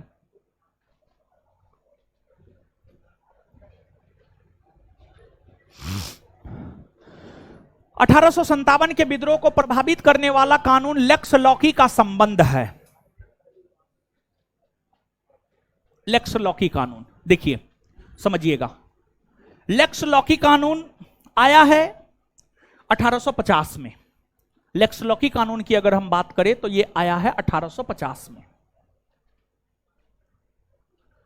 इसको हम लोग धार्मिक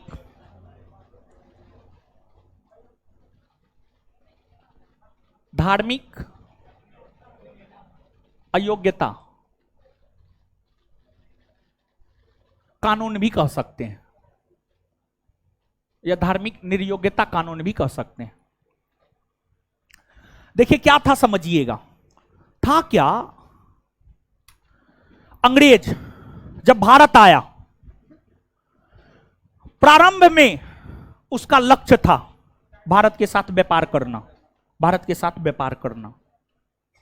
लेकिन जब अंग्रेजों को भारत में व्यापारिक क्षेत्र में सफलता मिल गया, तब अंग्रेजों का लक्ष्य और भी कई सारे हो गए। अंग्रेजों का एक लक्ष्य था भारत में शासन करना, अंग्रेजों का एक दूसरा लक्ष्य था भारत का ईसाईकरण करना, भारत का ईसाईकरण करना। तो अंग्रेज भारत का ईसाईकरण करना चाहता था, यह भी अंग्रेज का लक्ष्य था। और भारत में यह प्रथा चली आ रही थी कि अगर कोई भारतीय हिंदू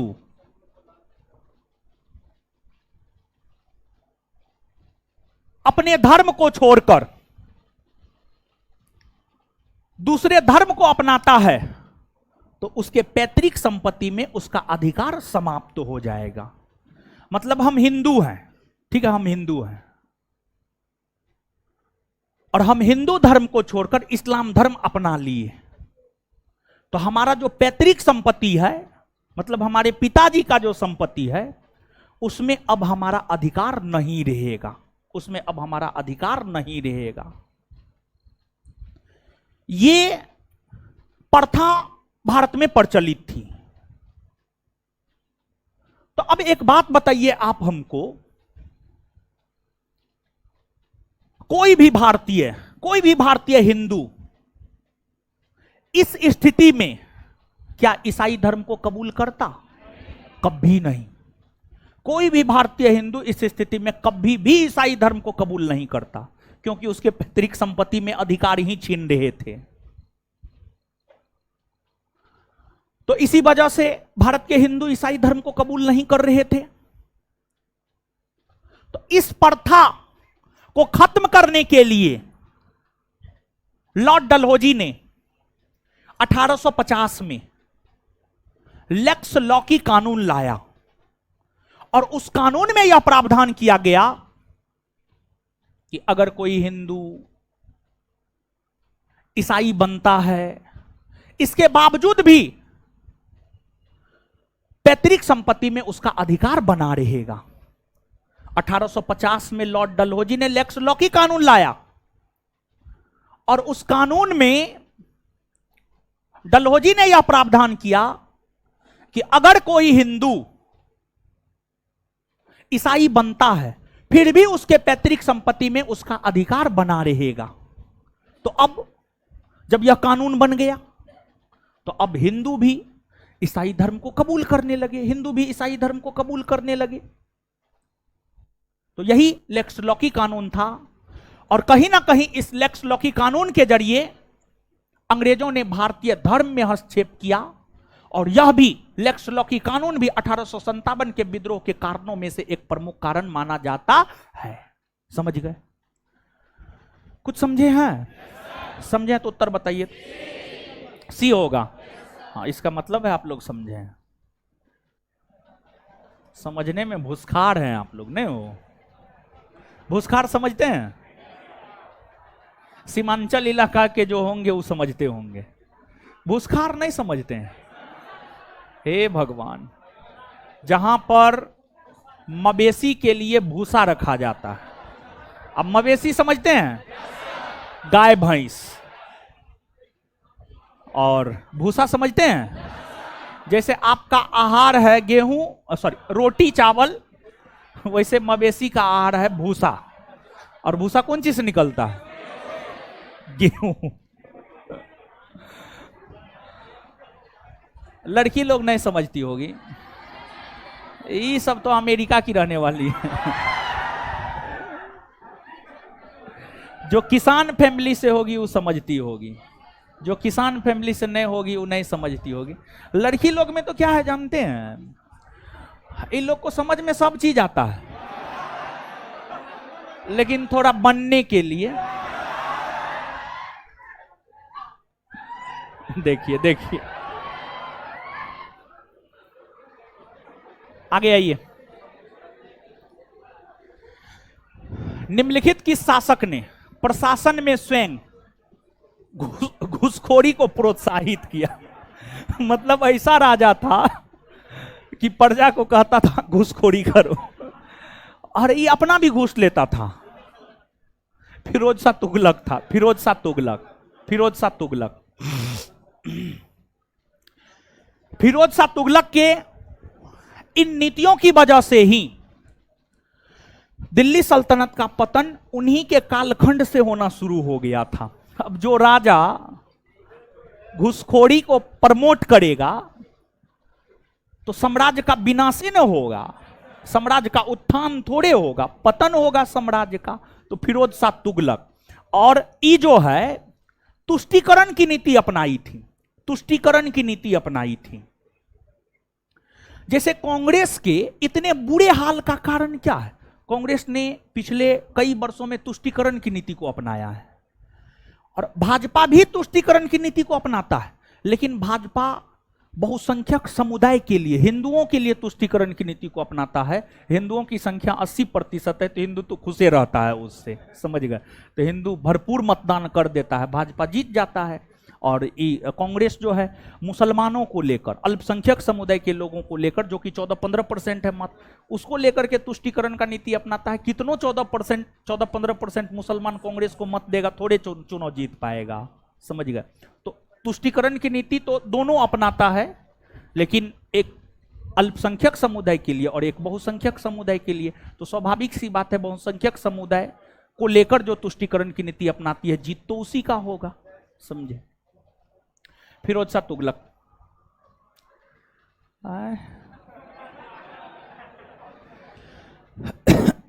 प्रथम श्रेणी के जुडिशियल मजिस्ट्रेट को कितनी सजा देने की शक्ति होती है? 3 वर्षों की सजा और 5,000 रुपया जुर्माना। इनमें कौन मुख्य हिमालय की श्रेणी है? देखिए, मुख्य हिमालय के अंतर्गत बृहद हिमालय, मध्य हिमालय और शिवालिक आता है। मुख्य हिमालय के अंतर्गत बृहद हिमालय, लघु हिमालय या मध्य हिमालय और शिवालिक आता है। तो मुख्य हिमालय की श्रेणी है शिवालिक, शिवालिक। और शिवालिक हिमालय की दक्षिणी भाग है। शिवालिक जो हिमालय की दक्षिणी और सबसे नवीनतम भाग है। वही पटकाई, जयंतिया, किरथर, ये सब जो है अलग अलग राज्यों की पर्वत श्रेणियां हैं। गारो खासी जयंतिया, जयंतिया मेघालय में, पटकाई बूम हिमाचल प्रदेश में, पटकाई बूम हिमाचल प्रदेश में, सॉरी अरुणाचल प्रदेश में, सॉरी अरुणाचल प्रदेश में, हाँ अरुणाचल प्रदेश में, अरुणाचल प्रदेश में, सॉरी अरुणाचल प्रदेश। धरती आबा किसे कहा जाता है? धरती आबा कहा जाता बिरसा मुंडा को, बिरसा मुंडा। प्रथम राष्ट्रीय आपातकाल की उद्घोषणा के समय देश के राष्ट्रपति कौन थे? आप सब लोग जानते हैं प्रथम राष्ट्रीय आपातकाल 1962 में, उस समय देश के राष्ट्रपति थे डॉक्टर सर्वपल्ली राधाकृष्णन। और द्वितीय 1971 में राष्ट्रीय आपातकाल की घोषणा हुई, उस समय बीबी गिरी। और तृतीय 1975 में, उस समय फखरुद्दीन अली अहमद। कोयंबटूर मदुरै औद्योगिक क्षेत्र किस उद्योग के लिए जाना जाता है? कपड़ा उद्योग के लिए जाना जाता है, कपड़ा उद्योग, कपड़ा उद्योग। ऑनलाइन वाले लोग इसका आंसर गलत है, इससे पहले वाले का भी आंसर गलत है, जो बताएं वो सही है। कौन सा एक युग्म सही सुमेलित नहीं है? मतलब कौन एक गलत है? उत्तरी पूर्वी रेलवे गोरखपुर सही है। दक्षिणी पूर्वी रेलवे भुवनेश्वर नहीं। दक्षिणी पूर्वी रेलवे कोलकाता, पूर्वी रेलवे कोलकाता सही है। दक्षिणी पूर्व मध्य रेलवे बिलासपुर सही है, आंसर हो जाएगा बी। दक्षिणी पूर्वी रेलवे भुवनेश्वर नहीं बल्कि कोलकाता। भारतीयों द्वारा अंग्रेजी भाषा में प्रकाशित प्रथम समाचार पत्र कौन था? भारतीयों द्वारा अंग्रेजी भाषा में प्रकाशित प्रथम समाचार पत्र था हिंदू पैट्रियट, और इसका प्रकाशन गिरीश चंद्र मुखर्जी और हरीश चंद्र मुखर्जी, गिरीश चंद्र मुखर्जी और हरीश चंद्र मुखर्जी के द्वारा 1853 ईस्वी से शुरू किया गया। 1853 गिरीश चंद्र मुखर्जी और हरीश चंद्र मुखर्जी के द्वारा।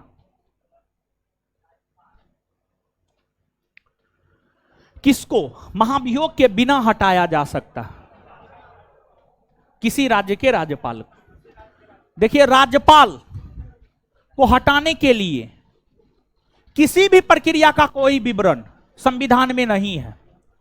राज्यपाल को राष्ट्रपति जब चाहे तब हटा सकता है, लेकिन हां, राष्ट्रपति अपने मन से नहीं बल्कि प्रधानमंत्री और मंत्रिमंडल के सलाह से। राज्यपाल को राष्ट्रपति प्रधानमंत्री और मंत्रिमंडल के सलाह से कभी भी हटा सकते हैं। उनको हटाने के लिए कोई महाभियोग प्रक्रिया की कोई जरूरत नहीं है। लेकिन राष्ट्रपति को हटाने के लिए महाभियोग प्रक्रिया की जरूरत है, जिसकी चर्चा अनुच्छेद 61 में है। भारत के मुख्य न्यायाधीश को हटाने के लिए जो प्रक्रिया है उसको भी हम लोग महाभियोग प्रक्रिया बोलचाल में कह देते हैं। और भारत के मुख्य न्यायाधीश को पद से हटाने की प्रक्रिया को अगर आपको जानना है तो भारतीय संविधान के अनुच्छेद 124 के क्लाउज 4 और 124 के क्लाउज 5 को पढ़ना होगा। और मुख्य निर्वाचन आयोग जिस प्रक्रिया द्वारा सुप्रीम कोर्ट के मुख्य न्यायाधीश को हटाया जाता है, उसी प्रक्रिया द्वारा इसको भी हटाया जाता है। बोलचाल में महाभियोग कह देते हैं, हां, उसके जैसा ही, हां, बोलचाल में बोल देते हैं, लेकिन महाभियोग प्रक्रिया के तहत सिर्फ राष्ट्रपति को हटाया जाता है। बोलचाल में बोल देते वो अलग चीज है। इन लोगों को हटाने के लिए महाभियोग जैसी ही प्रक्रिया है, महाभियोग प्रक्रिया नहीं, मतलब उसी के अकॉर्डिंग प्रक्रिया।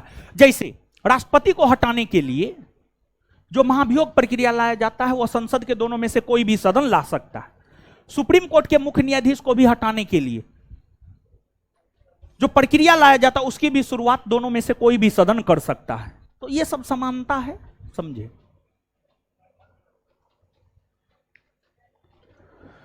बहादुर शाह प्रथम ने नहीं किया था, सती प्रथा का समर्थन नहीं किया था। निम्नलिखित में से कौन सा वायुमंडलीय जोन ओजोन गैस से समृद्ध है? ओजोन गैस से समृद्ध है समताप मंडल। क्षोभ मंडल सबसे निचली परत है, उसके ठीक ऊपर समताप मंडल, उसी में ओजोन परत पाया जाता है। और हाँ, सुन लीजिए, बिट्टू सर आ चुके हैं, आपका टेस्ट कल है, अब रेगुलर टेस्ट होगा। निम्नलिखित में से किसको संविधान द्वारा मौलिक अधिकारों को लागू करने की शक्ति दी गई है? संविधान द्वारा मौलिक अधिकार को लागू करने की शक्ति सर्वोच्च न्यायालय और उच्च न्यायालय को दी गई है। सर्वोच्च न्यायालय को अनुच्छेद 32 देता है, उच्च न्यायालय को अनुच्छेद 226 देता है। स्तूप और चैत्य, स्तूप और चैत्य निर्माण के निर्देशन तथा इनमें स्थापित करने के लिए बुद्ध के अवशेषों को लेकर विवाद का विवरण सर्वप्रथम मिलता महापरिनिर्माण सूत्र में। महापरिनिर्माण सूत्र में यानी कहने का मतलब क्या है जानते हैं? चैत्य, चैत्य बौद्धों का पूजा स्थल, बौद्धों का जो पूजा स्थल है उसी को चैत्य कहते हैं। जो पूजा स्थल है उसको चैत्य कहते हैं। और स्तूप गौतम बुद्ध के जीवन से जुड़े जो भी वस्तु था उन सभी को एकत्रित करके उस पर गुंबदाकार टीले का निर्माण किया गया, उसी को कहा जाता है चैत्य, उसी को कहा जाता है स्तूप। गौतम बुद्ध के जीवन से जुड़े जो भी वस्तु था उसको एकत्रित करके उस पर गुंबदाकार टीले का जो निर्माण किया गया उसको कहा जाता है स्तूप। तो स्तूप और चैत्य निर्माण के निर्देशन तथा इनमें स्थापित करने के लिए बुद्ध के अवशेषों को लेकर विवाद, मतलब कुछ बौद्धिस्टों का मानना था कि चैत्य पूजा स्थल है, गौतम बुद्ध के जीवन से जुड़े अवशेष वहां पर रखा जाए, चैत्य में रखा जाए। और कुछ बौद्धिस्टों का मानना था कि नहीं, स्तूप में रखा जाए, स्तूप के अंतर्गत रखा जाए। तो इसी को लेकर जो विवाद हुआ है उस विवाद का पहला विवरण मिलता है महानिर्माण सूत्र में। साहित्य है यह, ठीक है। निम्नलिखित में से किस शासक के बारे में कहा जाता है कि उसने युद्ध भूमि में ही राज्याभिषेक करवाया है?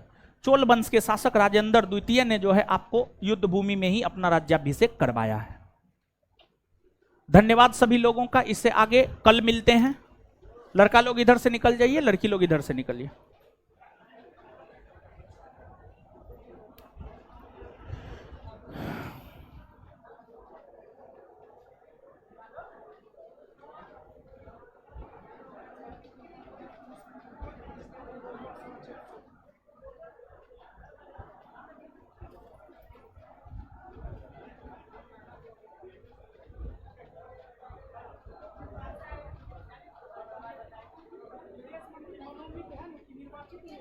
है कौन है विदेश मंत्री? ये तो राज्यसभा का सदस्य, राज्यसभा का सदस्य।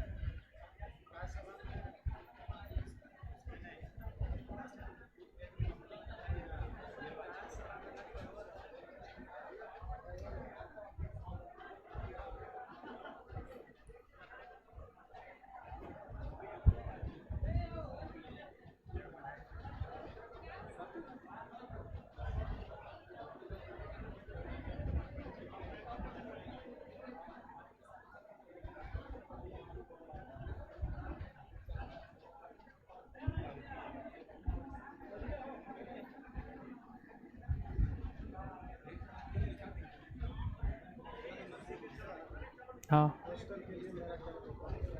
हॉस्टल के लिए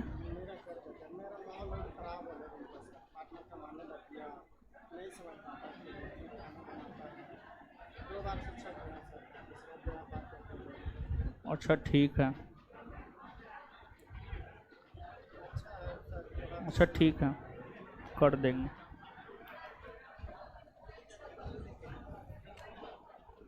घर पे जाके इसको एक बार देखते हैं ना जी, आप लोग देखा कीजिए, फायदा करेगा। डेली बेसिस पर देखिए और सैटरडे संडे को उसका रिवीजन कर लीजिए। सैटरडे को एक बार रिवीजन, एक बार संडे को रिवीजन।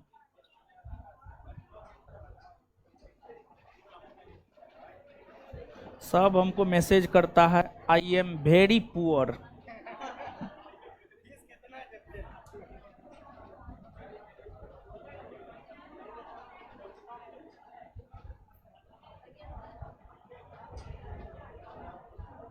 सब पुअरे हैं।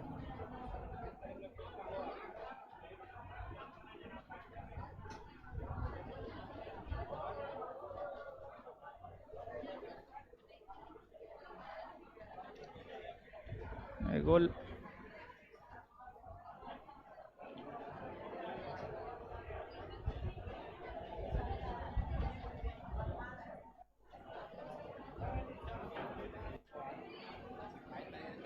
है, है?